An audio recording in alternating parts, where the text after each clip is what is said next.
ഇന്ത്യയിൽ ഏറ്റവും ഉയർന്ന സമ്മാനത്തുകയുള്ള സാഹിത്യ പുരസ്കാരമാണ് JCB സാഹിത്യ പുരസ്കാരം. സമ്മാനത്തുക 25 ലക്ഷം രൂപ. ഇന്ത്യൻ എഴുത്തുകാരെ പ്രോത്സാഹിപ്പിക്കുന്നതിനായി JCB ഫൗണ്ടേഷൻ ഏർപ്പെടുത്തിയ പുരസ്കാരമാണ് JCB സാഹിത്യ പുരസ്കാരം. ഇന്ത്യക്കാർ ഇംഗ്ലീഷിൽ എഴുതിയതോ മറ്റ് ഇന്ത്യൻ ഭാഷകളിൽ നിന്ന് ഇംഗ്ലീഷിലേക്ക് വിവർത്തനം ചെയ്യപ്പെട്ടതോ ആയ കൃതികളാണ് അവാർഡിന് പരിഗണിക്കുന്നത്. 2023 JCB സാഹിത്യ പുരസ്കാരം നേടിയ തമിഴ് എഴുത്തുകാരനാണ് പെരുമാൾ മുരുകൻ. ആലണ്ടപ്പാച്ചി എന്ന നോവൽ തമിഴിൽ നിന്ന് ജനനി കണ്ണനാണ് ഫയർബേർഡ് എന്ന പേരിൽ ഇംഗ്ലീഷിലേക്ക് പരിഭാഷപ്പെടുത്തിയത്.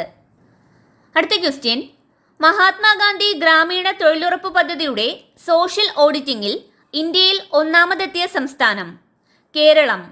മഹാത്മാഗാന്ധി ഗ്രാമീണ തൊഴിലുറപ്പ് പദ്ധതിയുടെ സോഷ്യൽ ഓഡിറ്റിംഗിൽ ഇന്ത്യയിൽ ഒന്നാമതെത്തിയ സംസ്ഥാനം കേരളം. കേരളം 99.5%